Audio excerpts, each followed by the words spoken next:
The biggest dam in Africa is in the final stages of construction. It'll provide electricity for close to 78 million people, irrigate barren land, and regulate flooding, lifting millions more out of poverty. So why then is the Grand Ethiopian Renaissance Dam at the center of an international dispute? We need to take a look at the River Nile.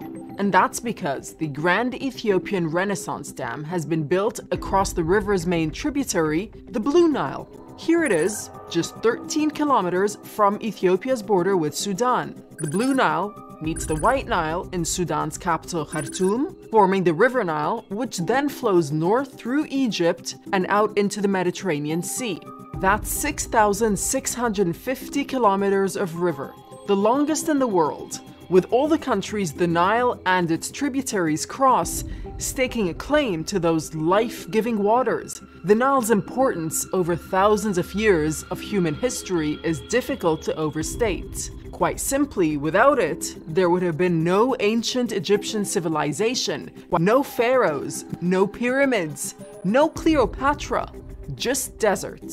For thousands of years, there was only one undisputed ruler of the Nile, Egypt. But in the last century, all that began to change. Colonial powers extended their reach, then nation-states emerged, each with a responsibility to feed and support their growing populations.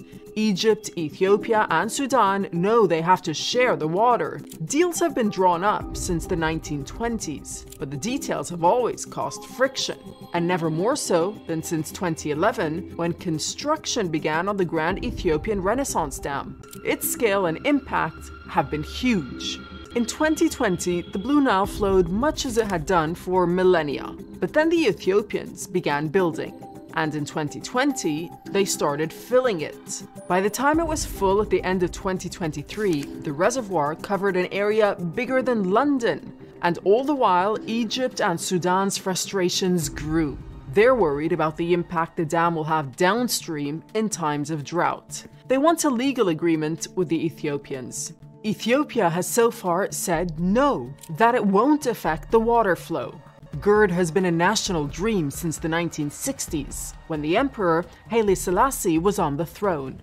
And for Ethiopia, the project will literally power its economic development. It'll generate more than 6,000 megawatts. Ethiopia sees GERD as the centerpiece of its ambition to become Africa's biggest electricity exporter. But Prime Minister Abiy Ahmed's words are of little comfort to the country's downstream.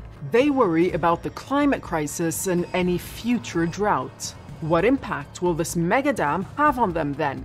Will Ethiopia open the taps? And what will be the response if they don't?